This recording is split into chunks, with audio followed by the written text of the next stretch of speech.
Pues, estimados oyentes, os invitamos a descubrir una obra bastante extensa, pero que irá apareciendo progresivamente. Se trata de los Libros del Sol, la obra escrita, obra de sanación espiritual en un conjunto, relacionada con esta Arca del Sol y firmada piedra pluma. Como decía, irá apareciendo poco a poco. De momento veréis 1 o 2 libros, aunque sea una obra mucho más extensa, que consta de un poemario, de filosofía espiritual y de traducciones del francés, de autores que son más o menos, por decirlo de alguna manera, de mi familia espiritual y que son eslabones imprescindibles en una cadena espiritual, iniciática, propiamente occidental, que es más o menos la mía, concretamente del hermetismo en la cristiandad. Aunque hay aspectos diferentes en mi obra. En cualquier caso, no puedo hacerlo de otra manera porque todo el trabajo reposa sobre mí de acabar, de dar el acabado final y la revisión y la maquetación, y también porque se publican dentro del marco de la asociación que hemos fundado en relación a este lugar, y que es la Asociación del Arca del Sol, que es evidentemente una iniciativa sin ánimo de lucro, con lo cual esperamos que las posibles ventas de los primeros y posibles donativos nos ayuden a la publicación de los siguientes. Así que es una obra que se autoedita primeramente porque es muy voluminosa, porque cuando yo cerré mi etapa de poesía a lo largo de 7 años no me pude ocupar de publicarla porque me consagré a una vida espiritual y continué escribiendo lo que es la filosofía por el fuego, lo que voy a ir presentando también poquito a poco en varios vídeos, porque es imprescindible hacerlo en la época actual, y porque encontrar editor iba a suponer un trabajo inmenso por la peculiaridad de esta obra, que es una obra inaudita, que por razones diferentes, pero principalmente porque dentro de una sociedad y de una mentalidad materialista que contamina un poco todos los ambientes, incluido el de la espiritualidad, no es fácil de presentarla. Con eso quiero decir que implica unas nociones que en nuestra cultura han sido o bien ignoradas, sepultadas o rechazadas, malentendidas, o bien directamente sustituidas por nociones un poco usurpadoras de la noción verdadera. Y allí entra cualquier cosa, desde la palabra ciencia, la palabra espiritualidad mismamente, o toda una serie de nociones, sobre todo que tienen que ver con una vía espiritual que considero propiamente occidental, relacionada a la gnosis crística, en fin, cosas expresadas también en los términos propios a nuestra tradición y no solamente pasados por Oriente. En fin, es toda una aventura descubrir esta obra, y que es para todos, verdaderamente, porque sobrepasa completamente la experiencia individual, de eso se trata, y está destinada, proviene de una sanación y va destinada a la sanación espiritual. Y también concretamente se puede participar de esta obra en general a través de este lugar, y lo iréis descubriendo en la web.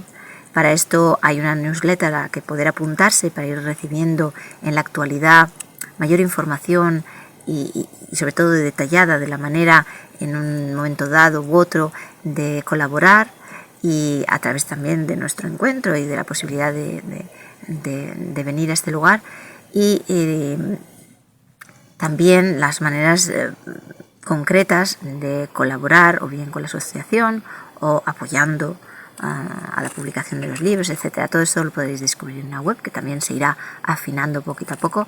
Doy muchas gracias a los que me han ayudado a hacerla en diferentes sentidos, físicamente y sobre todo moralmente, porque esta ha sido a nivel personal una muy larga aventura. Es una obra que ha supuesto pues 20 años de mi vida, con la dificultad de que es una obra, como diría Nietzsche, escrita con sangre, o como le digo en la tradición hermética, es una obra pasada por el fuego, por la experiencia viva en toda su dimensión en el cuerpo, en todas sus dimensiones, quiero decir, y esto supone en la realidad en nuestra sociedad pues un gran castigo por esta gracia, pero desde luego es el precio de pagar por una obra que es, como decía, que va mucho más allá de la experiencia individual y que desea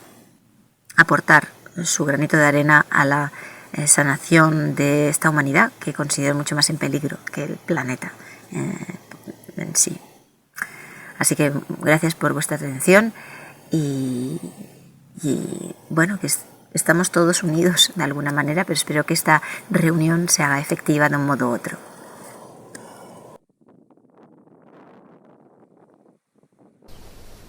Es bien difícil presentar esta obra, pero es casi imprescindible y muy interesante hacerlo en la época actual. Acompaña un recorrido auténticamente iniciático a través de la escritura. Primero de orden poético y luego a raíz de un despertar de orden espiritual. ¿Pero qué quiero decir lo primero con espiritualidad? Siempre que hablo de espiritualidad me refiero a algo tan sencillo como profundizar algo más de lo habitual en nuestra alma, en el ser humano. E incluso aquí, en cuanto a esta obra, hasta el punto del reconocimiento de quién se es verdaderamente, detrás de todas las capas más superficiales de la persona, de quién se es en el fondo. Esta obra es firmada Piedra Pluma y es un nombre espiritual, verdaderamente, no arbitrario, no es una invención de la persona, responde de un salto interior, en este caso de ese paso de la poeta a la iniciada, estrictamente hablando, y según el término tradicional. Es difícil presentar esta obra, decía, porque responde de este viaje interior, que de hecho iluminó estas mismas nociones que se han perdido en nuestra cultura en general y que están tratadas de forma muy superficial o incluso errónea por una ignorancia de orden espiritual, porque tiene que ver obviamente con el alma y el espíritu, y ya dicho así, ya veis que son dimensiones que no se están teniendo en cuenta en las ciencias en general, en la vida, en fin, el modo de empleo que tenemos de la vida en general, sino como de forma, como en nichos, ¿no? De forma apartada, supuestamente del mundo de la espiritualidad y no en un mundo que no fuera espiritual. Y eso no es la realidad, porque la realidad de una de dos, o si usamos esta palabra, todo en el fondo es espiritual. O bien la usamos o bien no la usamos, pero en realidad no hay tales fronteras, no hay tal separación, y de eso se trata, de que están artificialmente separadas las cosas y las materias y las ciencias unas de otras, e incluso a menudo mal nombradas. Por ejemplo, en lo que se entiende o no por ciencia, o por la palabra alma, o por la palabra Dios, o por la palabra iniciación, o por la palabra salud y enfermedad, etcétera, etcétera. Así que el viaje que refleja este camino espiritual del que estoy hablando en esta obra, también es un viaje de retorno a la unidad subyacente, a la unificación en uno mismo, y por eso también en las cosas que son percibidas exteriormente, y de devolver el verdadero sentido a estas nociones, lo cual se hace automáticamente cuando vienen reiniciadas por la experiencia interior, no adquirida artificialmente y muchas veces solo a través del intelecto, sino revividas en nuestro cuerpo, y el cuerpo me refiero aquí no solo al cuerpo físico, sino en todas sus dimensiones.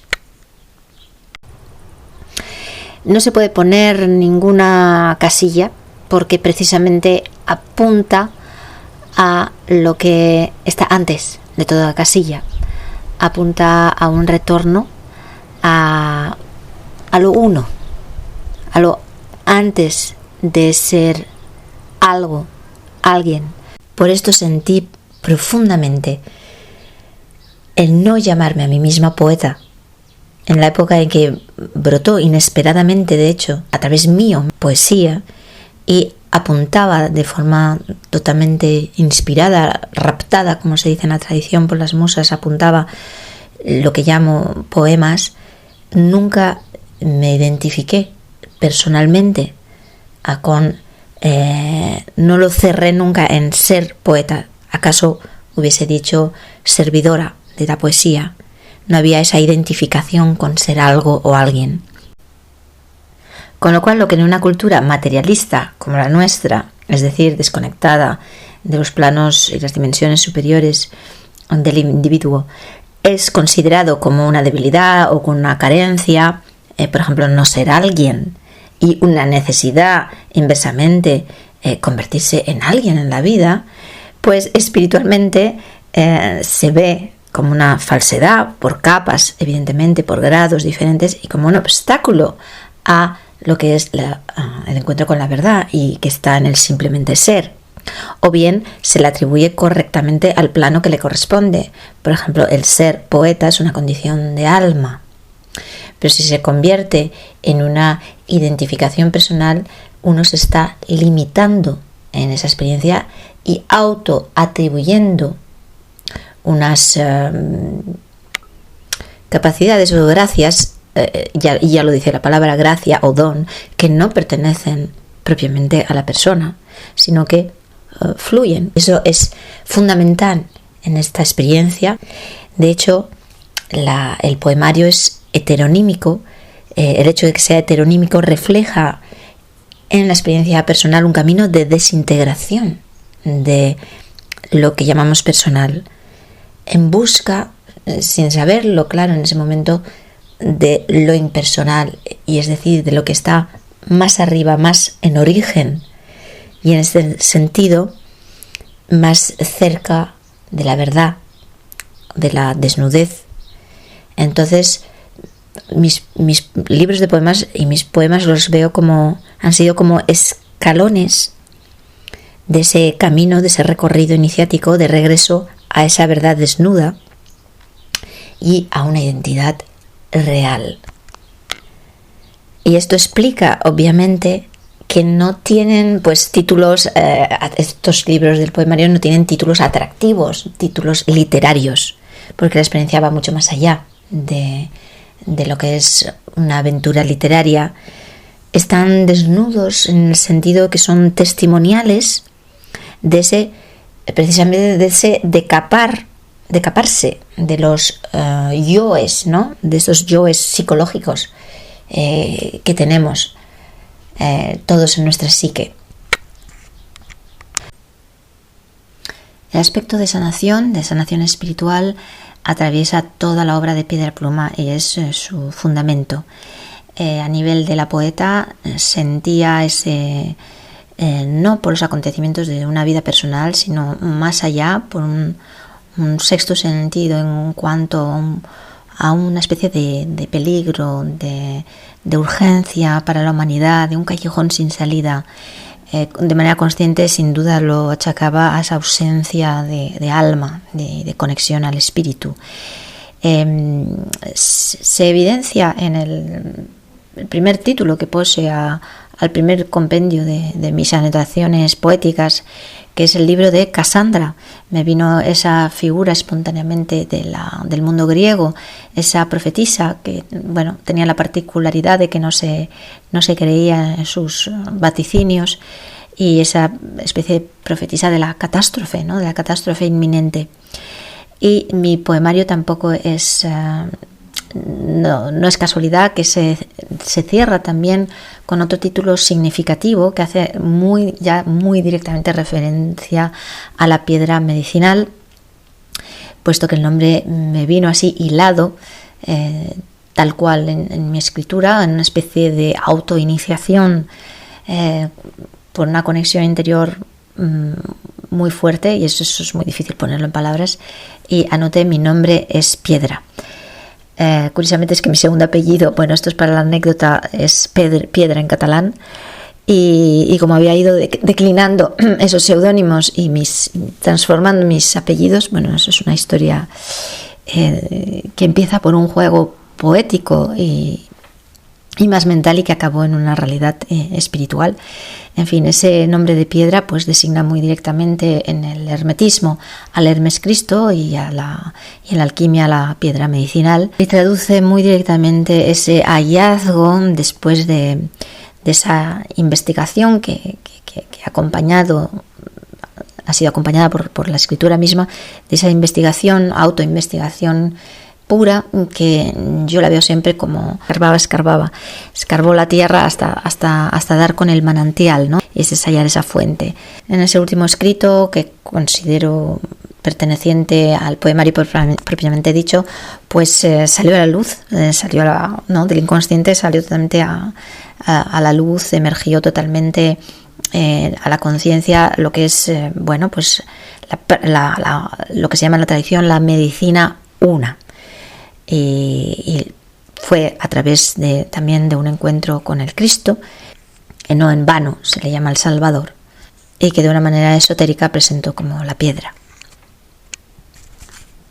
Detenernos un momento sobre la figura de Casandra es muy importante porque precisamente todo lo que ha tenido, pongamos durante el siglo XX, todo lo que ha tenido tono profético o crítico en el sentido que iré explicando, precisamente ha sido rechazado de una manera u otra.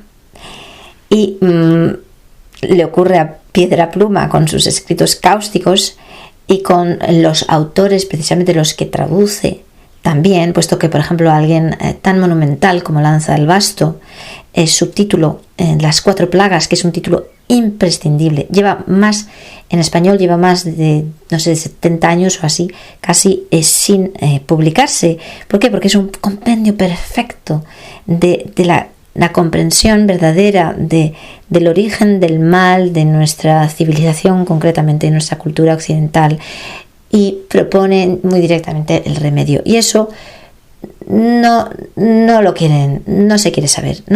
Todos los que han hablado durante el siglo XX de hacia dónde nos conducíamos como civilización, pues han sido muchas veces ignorados o se recibe como si tuvieran un tono desagradable, voluntariamente insultante, como algo antipático, negativo, o incluso que da miedo y que es peligroso. Y todo esto lo digo porque me ha ocurrido también, me lo han dicho muy directamente, ha ocurrido en mi experiencia personal y tiene muchas consecuencias. Y bueno, a nivel colectivo lo hemos vivido también con todo lo que ha ocurrido, ese mal que nos ha venido encima, y como todavía a nivel no solo general se quiere negar o no tener en cuenta, por ejemplo, los efectos negativos, ya sabéis de qué, sino que se pone todo en un debate negro y blanco. ¿Por qué? Porque sin la relación, el vínculo con la trascendencia, con la vertical, el dualismo que es inherente a la manifestación queda exacerbado y acaba en esto, en una lucha, una guerra entre un bando y otro, un pro y un anti, machismo, feminismo, independentista, no independentista, como si no hubiera una posición que precisamente trasciende a ambas, concilia a ambas. No, el que emite ese tipo de crítica se le pone directamente en ese bando anti, por ejemplo, porque no hay suficiente fondo de cultura, de pensamiento, de alma para percibir que está dicho desde otra perspectiva, y que en ese sentido no es tan estrecho como una ofensiva de carácter personal, sino al revés, un apuntar a la conciencia, un apuntar al verdadero remedio y al mal en sí, no al malo. Pero desde una conciencia egoica y materialista está recibido en un plano horizontal. En otras palabras, no se quiere la verdad. Se confunde, acaso, lo que pueda ser agradable a oído del otro con lo que verdaderamente se debe decir cuando se ama verdaderamente al prójimo, aunque eso duela. El caso es que el salto de la poeta a la iniciada propiamente dicha, convertida en mediadora a través de la palabra y a través también de la práctica de luz para la sanación espiritual, hubo un salto que a nivel de la persona se tradujo en como una especie de crisis muy fuerte que no entendí en su momento, porque no era una enfermedad física, porque no era un trastorno psíquico, pero era una muerte, en verdad. Estaba totalmente incapacitada y no comprendí porque pensaba que me había encontrado a mí misma en la poesía, pero había un salto todavía mayor que no conocía y que entraba en el dominio de lo propiamente espiritual que desconocía por completo y en el que fui totalmente iniciada y enseñada desde la interioridad, desde el maestro interior, desde la guía misma de la luz, acompañada, pero no solo, también por la práctica del Reiki, concretamente. Y la cuestión es que en ese salto se me reveló que la necesidad de sanación, tanto para mí como para la humanidad, sobrepasaba totalmente mi persona. Era la comprensión de raíz de que se trataba de un remedio metafísico para un mal metafísico. Me fueron totalmente reveladas estas palabras desde la primera casi sesión de práctica de luz. Y distinguiría aquí la sanación espiritual de lo que se entiende hoy comúnmente por terapia. Si bien es medicina del alma, como lo dice la palabra terapia, va más allá en la práctica de lo que se entiende hoy día por terapia, porque no se trata solamente de una terapia energética en manos de un terapeuta, de un sanador con don para esto o iniciado en alguna práctica que permita la sanación a este nivel, sino que apunta verdaderamente al fin último y que no se separa de, lo que llamamos en el cristianismo el verbo, de la palabra de vida, para entendernos. Todo el mundo conoce, aunque no sea cristiano, la figura de Jesucristo. Jesucristo no solo por compasión sanó literalmente a través del poder del Padre y de las manos y en base a la fe del enfermo, algunos enfermos, sino que sobre todo y ante todo aportó la palabra, aportó la buena nueva. Y de eso se trata en sanación espiritual, y de eso se trata con el Reiki, del que hablamos en nuestros libros y el que practicamos siempre que pueda ser, o que queremos aportar desde esta casa de terapia auténtica que es esta Arca del Sol, desde donde se emiten estos libros. Y como no es una obra solo literaria, como decía, o de cabeza, es importante relacionarla con esta práctica y con un lugar, bendito sea, que se ha manifestado también materialmente a partir de esa revelación de un lugar interior inmaterial y que escapa a todo espacio-tiempo y que es indestructible en este sentido. En sanación espiritual se trata de una operación radical y de un marco de doctrina universal, dentro del cual se practica el poder curativo.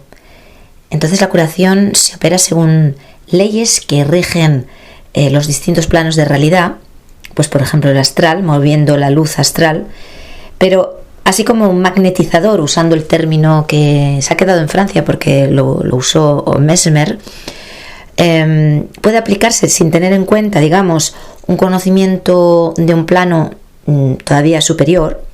Un taumaturgo, como lo ha sido Jesús o de Nazaret o un Apolonio de Tiana, por ejemplo, sí está en conexión con este plano, y la magia se opera en conocimiento de causa, digamos, y en base a ser uno mismo, podríamos decir, un practicante de una ciencia más global de la salud o de vida. Yo la llamo ciencia de vida, que en la India llaman el yoga. Entonces, un yogi, como decía Yogananda, es quien realmente conoce la materia, no un científico materialista. Conoce todos sus niveles. Y lo que es incomprensible o incluso imposible o dicho milagroso para un materialista o para el conocimiento materialista es simplemente lógico, como por ley de gravedad cae un objeto al suelo. Para el que conoce las leyes que rigen los planos superiores, ¿no? Y ahí están los magos. Pero ahí está la diferencia entre un mago de la magia popular y un rey mago, un sabio de Oriente. De hecho, se dice, hablando de Jesús, que Jesús fue, antes de su ministerio público y probablemente a partir de su adolescencia, fue a la India, y hay rastro incluso de ello. Y de hecho, en el linaje del Cid mencionado Yogananda. ¿Por qué? Porque fue allí no solo a rendir homenaje a los reyes de Oriente que la habían visitado en su nacimiento, fue a honrarles a su vez, y sobre todo a aprender de los sabios de la India. Vamos a tratar de resumir, es importante, en qué consiste realmente lo que llamo aquí la sanación espiritual. La sanación espiritual implica ir hacia la raíz o la fuente, como se lo quiera ver. Y esto significa ir hacia la salud verdadera, la salud la pondría con S mayúscula. No es la de la visión materialista, no se trata de eliminar molestias, se trata al revés de integrar incluso los contrarios y de acercarse a la verdad frontal. Entonces, sanar en sanación espiritual significa sanar desde ese nivel o mediando el poder que proviene de ese nivel. Significa considerar la integralidad del cuerpo humano y del cósmico, y la integralidad de la vida. Entonces, de manera práctica, también nuestro yoga, aquí concretamente le ponemos la palabra Reiki, es un Sat Yoga. Es verdaderamente integral en el sentido que no separa el modo de vida del pensamiento, la espiritualidad de la cotidianidad, la práctica espiritual del trabajo y de las ocupaciones vitales, o por lo menos lo intenta, digamos, aunque se enfrente en esta sociedad con diversas problemáticas al respecto de esta integración. Pero digamos que en su movimiento no puede evitarlo, ¿no? Es hacia lo que tiende. Esta integralidad también implica la concepción de salud y enfermedad. En la enfermedad pues se tiene en cuenta y se considera que concierne tanto un nivel kármico, de causa kármica, lo cual implica un origen antes de esta vida, y eso para nada es tenido en cuenta por la medicina materialista, ni tampoco por muchas concepciones religiosas, como en la práctica ha acabado siendo la de la Iglesia establecida, que no la del cristianismo del Cristo, que es también considerar esa transmigración o reencarnación en nuevas vidas del alma. Luego considera otro nivel inferior, que sería psicosomático, que tiene que ver con nuestras creencias de fondo. Luego pues las interferencias psicológicas, luego la de la realidad de nuestro cuerpo sutil y de todo lo energético, y después el plano inferior, que es el de donde aparecen los síntomas, ¿no? Es el físico y el material. Entonces, todo esto es parte integrante de nuestra obra, digamos que no se presenta de manera didáctica como un tratado sobre estas cosas, por lo general, bueno, excepto tal vez algunos manuales más dirigidos a un uso concreto de la práctica de luz del Reiki, pero en general emana de ello e invita a ir hacia ello, y todo es en base no a un conocimiento exterior sobre las cosas, sino que se ha ido apuntando por reflejo, testimonio de la vivencia misma y del reinicio por ello, o de la iluminación, de un saber que está más allá del que controlamos con nuestro cogito. Es una vivencia en el cuerpo integral, es decir, en sus distintas dimensiones, tanto puramente espiritual, a nivel de la experiencia y del conocimiento espiritual, de la práctica de luz y de la iluminación posible y revelaciones que acontecen por esa práctica, pero también a nivel anímico en general y psíquico, y también material, porque este lugar del Arca del Sol es su obra y su realidad es totalmente indisociable de ese nivel de contacto con el hallazgo de un lugar interior esencial. Así que las nociones o los conocimientos que se presentan en esta obra han sido pasados por la experiencia viva, y eso es lo que se llama pasado por el fuego, eso es lo que se llama la filosofía por el fuego en nuestra tradición hermética, sobre todo la del hermetismo en tierras cristianas. Y de esto hablaremos un poquito más en el siguiente vídeo para no hacer este demasiado complejo y largo, y tiene que ver con la canalización, lo de presentar esta obra, como veréis en la web. La poesía diría más bien pues inspirada, pero para el resto de la obra diría, bueno, no me gusta mucho esta palabra, pero creo que se entiende más comúnmente hoy día que es una obra de naturaleza canalizada, como dicen los budistas, entrada en la corriente. Y este modus operandi, digamos, que requiere de un despertar. Y uso esta palabra adrede en un sentido general, porque despertares hay muchos. Y bueno, pues por ejemplo, uno puede despertar de la mentira, de la sociedad, de la educación, espontáneamente o progresivamente, o uno puede despertar de una percepción limitada por los 5 sentidos y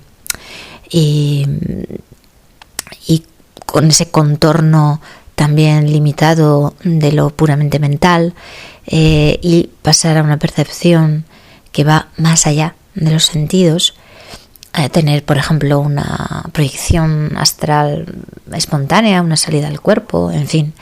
Y me gustaría precisar que no hace falta tener una experiencia cercana a la muerte para experimentar ese cuerpo sutil, y en fin, o hacer un viaje astral. Y evidentemente después hay el descubrimiento de niveles superiores de conciencia y hasta el despertar último, que sería el de la realización del sí mismo, o como se quiera llamar. Pero como decía, hay distintos despertares, y hay uno primero que es muy importante, y quería incidir en esto respecto a las prácticas de luz, como es el Reiki. Hay algo muy importante, porque por nuestra cultura materialista están esos niveles ignorados o confundidos, y por ejemplo muchas personas relacionan el Reiki con la sensibilidad. Pues no se trata de una sensibilidad como se pueda tener, por ejemplo, en lo artístico o en otras cosas de la vida, porque en Reiki verdaderamente se trata de lo suprasensorial, se trata verdaderamente, como decía, más allá de los sentidos, ¿no? De tocar una esfera que, bueno, por definición es suprasensorial, con lo cual todo aquello de las energías de las personas o cosas que dicen en torno al Reiki, eso no es así para el verdadero Reiki. Eso son cosas que dicen personas que hacen Reiki, pero no es así para el Reiki en sí. El Reiki en sí no contempla aquello de revestirse de un terapeuta, ¿no? Entendido como un trabajo, una profesión. No, uno se reviste del signo por algo, es así, se reviste de un símbolo. Entonces no me quería explayar sobre el tema, pero que quede claro que no tiene que ver y no intervienen esas energías personales, sino que precisamente se trata de ir más allá. Y por ejemplo, por poner otro ejemplo, porque hay muchísimas derivaciones y consecuencias de todo esto. Una vez, en el Arca, estaba en Francia y había un grupo de gente y una persona le pidió Reiki a otra, y después me enteré que le había pedido si podía desnudarse para recibir Reiki desnuda, pensando ambos que podría haber mayor sensibilidad al Reiki o apertura poniéndose uno desnudo. Entonces, eso no tiene que ver con el Reiki, tiene que ver con las actitudes de la persona. Si una persona cree que va a ser más receptiva o que se va a despegar más de sus pensamientos poniéndose desnuda, pues bueno, si lo acepta no hay ningún problema, pero no tiene que ver con el Reiki en sí.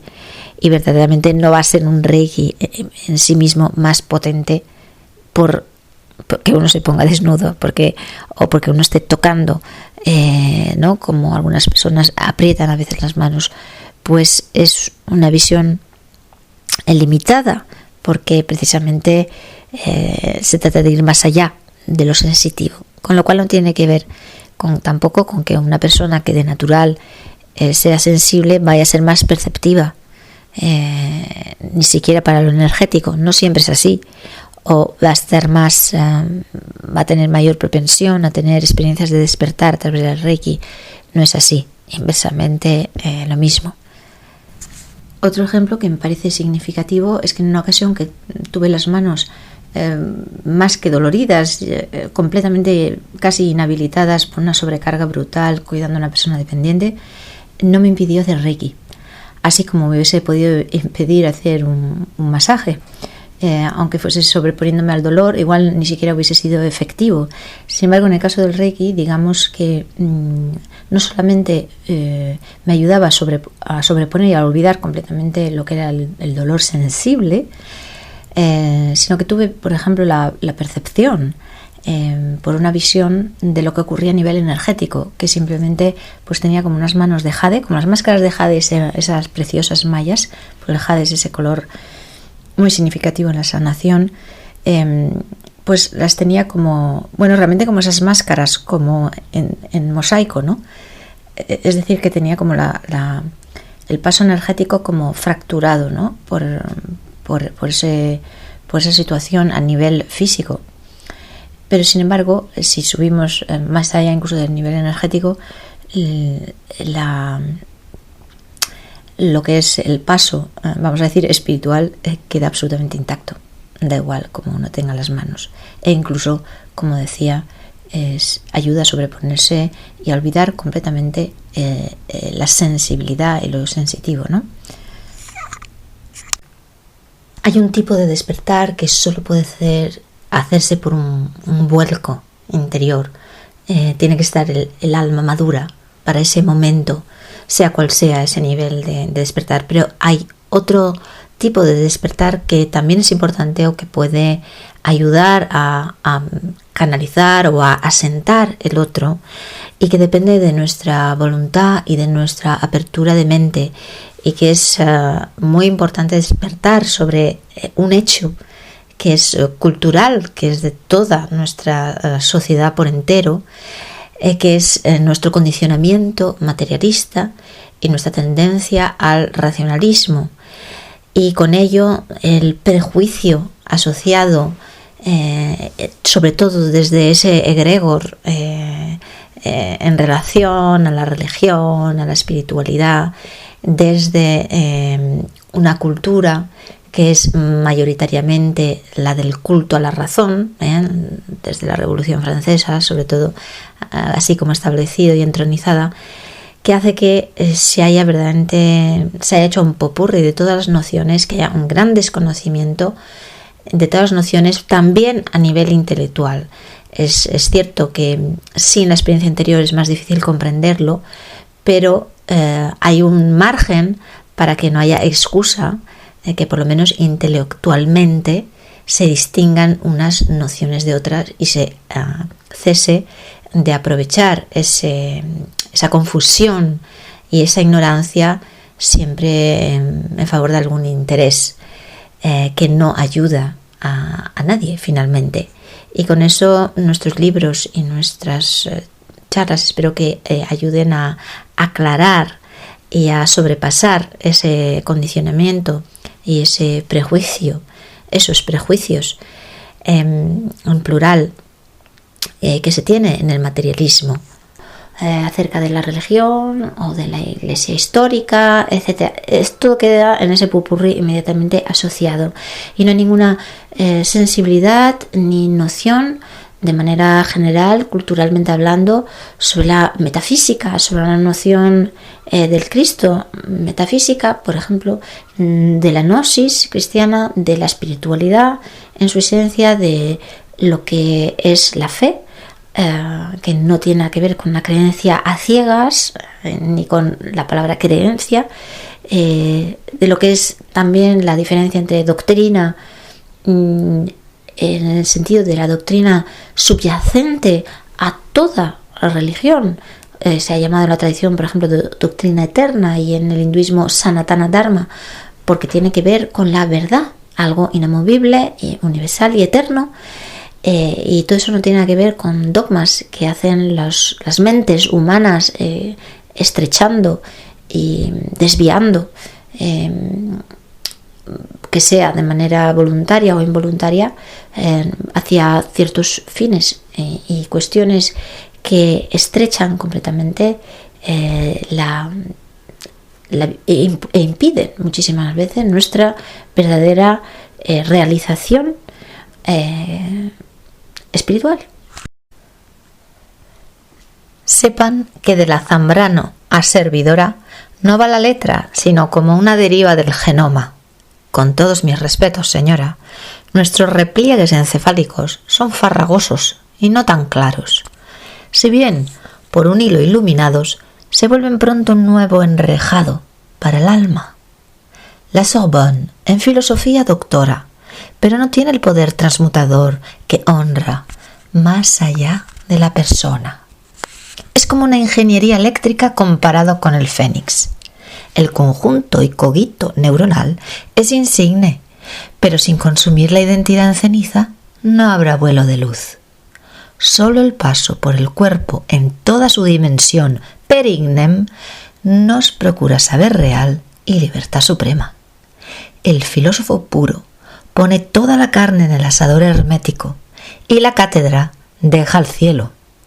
Enraizado en tierra madre, la Sofía virginal, su pensamiento no es estructura, es canto de cristal. Otra cosa a tener en cuenta es que estos libros tienen un componente que yo llamo cáustico. Una faceta es lo místico, lo propiamente, o lo espiritual, propiamente dicho, y otro es el elemento cáustico, pero para mí queda dentro de esta vía hermética y crística de esta espiritualidad occidental. Y cáustico, quiero decir, una palabra más sencilla para comprendernos directamente, sería crítico, profundamente crítico. Y sobre esto no me quiero explayar mucho, lo he hecho en muchos otros vídeos, lo hago en mis libros, pero es algo que no, de lo que se ha perdido un poquito rastro también en nuestra cultura occidental, que se ha vuelto tibia, y un pensamiento, bien pensantismo muy, muy, muy dominante, hasta tal punto desde hace tanto tiempo que se ha abolido, o sea, ya no queda rastro, y sobre todo hay una incomprensión acerca de lo que es la crítica con C mayúscula. La crítica, como decía el Emile Zola, aquel erudito de la Sapienza de Roma, místico también, que ha hecho una labor muy importante en el siglo XX, y bueno, ahí están sus libros a la venta por internet. Quiero decir que tiene obra escrita muy interesante y fácilmente disponible. Pues bien, él hablaba lo decía de esta manera, que la crítica en función de la tradición tiene que ver con la trascendencia, tiene que ver por encima del bien y del mal, como decía Nietzsche, con hoy día como se habla de la no dualidad, tiene que ver con esa experiencia directa y viva y directa de la no dualidad. Yo digo más la metadualidad, en ese sentido de una trascendencia a los opuestos. Lo que ocurre es que en esta cultura tan aplanada, horizontal, que digo yo, que ha perdido esa vertical metafísica, la crítica se confunde, se pone en ese plano horizontal, se aplana y es confundida con una crítica vulgar, con una condena, con algo negativo, con algo que suena reaccionario, que suena desagradable, ¿no? En una cultura así progre, liberal, etcétera, etcétera. pues puede sonar así y se ha perdido el feeling, porque como se ha perdido la vertical y la tradición con T mayúscula, como se ha perdido esa referencia a algo trascendente y a la supraconciencia, pues entonces en un nivel así muy literal se toma con un tono condenatorio, y el ego, es decir, todos los individuos presos de su conciencia personal, sin haberla expandido a un nivel un poquito superior, se sienten aludidos a través del ego, se sienten aludidos como criticados como personas. Y hay mucha dificultad en expresar, aunque sea artísticamente, la verdadera crítica hoy día. En mi caduceo con las dos serpientes con los dos colores, pongo ese azul y ese rojo de manera tradicional, como se ve por ejemplo también en alguna carta del tarot, etc. Son los colores tradicionales para expresar esas dos serpientes del bien y del mal, que van tendiendo hacia la homeostasis y hacia la sublimación indicada por las alas. Y tenemos aquí pues esa vena roja de la que hablo, que tiene relación con ese Cristo rojo, ¿no?, del esoterismo cristiano, esa vena roja que es sanguínea, y esa vena azul que es acuosa, y es esa agua y sangre que sale del costado, atravesado por la lanza de Longinos, que sale del costado de Jesucristo en la cruz. Y es esa combinación que nos lleva, que nos va llevando, y que me ha ido llevando, mis libros son testimonio vivo en ese sentido, que me fue llevando a la trascendencia. ¿De acuerdo? Entonces está presente esta crítica, que en ningún momento es condenatoria, sino que verdaderamente es el elemento principal en la filosofía por el fuego de lo que llamo la sanación espiritual. Es decir, que es el bisturí, que claro, es la crisis curativa, claro que hace daño, claro, tiene que remover, porque en un momento dado, cuando todo está podrido, o cuando hay pus, o cuando todo está del revés, pues es que es necesario un acto radical, un acto contundente. Y digo radical porque muchas veces ha de ser radical para que haya el vuelco y una sanación plena, completa. Pero si no es así, tiene que haber esa incisión, tiene que haber verdaderamente, para que no sea algo curativo totalmente superficial, que bueno, pues ya se entiende, ¿verdad? Así que ya se entiende, ¿verdad?, que es orientado hacia el bien, pero hacia el bien supremo, el bien con B mayúscula, no el bien relativo. Y bueno, pues que la verdad duele, ya lo dicen los dichos populares, ¿no? Si dices la verdad, pues difícilmente mantienes ciertos tipos de amistades, o la respuesta a Pilatos: la verdad no es de este mundo. ¿Qué es la verdad?, le preguntó a Jesús, y la respuesta viene en evangelios apócrifos, si no recuerdo mal, que la verdad no es de este mundo. Claro, escandaliza al convencionalismo y al funcionamiento del mundo, propiamente del mundo, ¿no? A diferencia de ese reino de los cielos, de ese reino de los cielos al que tenemos acceso aquí a vivirlo, estamos invitados a vivirlo aquí mismo, en la tierra. Pero para eso hay que ser audaz, otra palabra que usaba Nietzsche, intrépido, como un argonauta en la expedición de regreso a Ítaca, ¿no? En fin, se necesita ese coraje. Si aclaro todas estas cosas y pongo mucha energía en ello, desde luego no es por gusto, pero es que una casa se empieza por los cimientos, y en estas cuestiones los cimientos tienen que ser, como se dice en el Evangelio, roca de verdad, y no espuma de la mentira, o simplemente brumas, nieblas del error.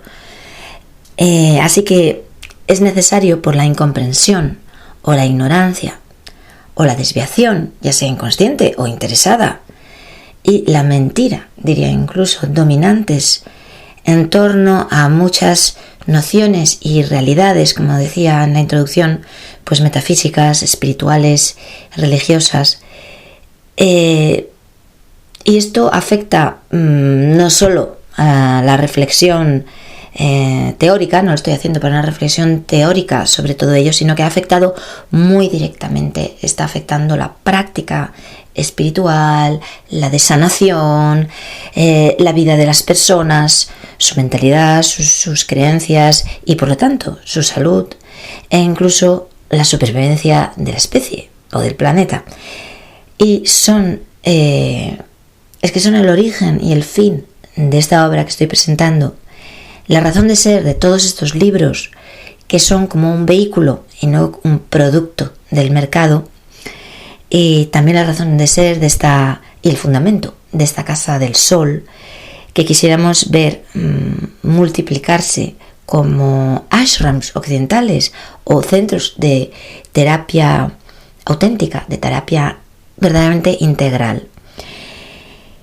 Veremos, pues, lo voy a cortar aquí porque se hace muy largo, en un próximo vídeo algo más sobre esta negación o distorsión desde la perspectiva de la visión materialista en cuanto a la realidad metafísica y la alquimia del cuerpo y palabras simplemente y con su significado, como pueden ser la palabra ciencia, la palabra Dios, la palabra arte.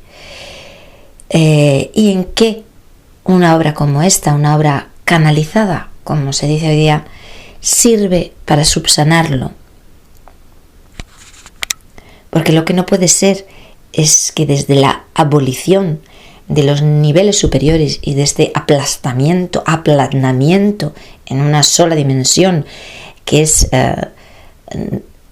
la última, es decir, que las superiores son verdaderamente las rectoras sobre este plano que es el solo, que el materialismo está teniendo en cuenta, pues no se puede ni siquiera explicar cómo se debe ni siquiera nombrar o tener en cuenta que la poesía puede ser inspirada y no solo cerebral, intelectual, la poesía y cualquier arte, cualquier ejercicio artístico, y que una obra espiritual sea verdaderamente canalizada y no provenga de un intelecto, de un cogito humano, y que la medicina es un gran arte y no una cuestión solamente de estudios académicos.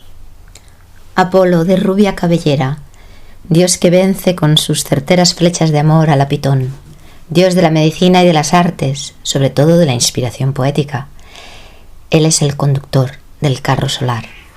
Apolo, el hijo, el corazón del sol crístico, es nuestra gran luz de sanación. Pues os iremos informando de más concretamente. ¡Oh, un águila! Bueno, impresionante como siempre. No se verá muy bien No, es difícil en un vídeo. Bueno, una visita idónea para presentar esta obra, puesto que el águila es un símbolo solar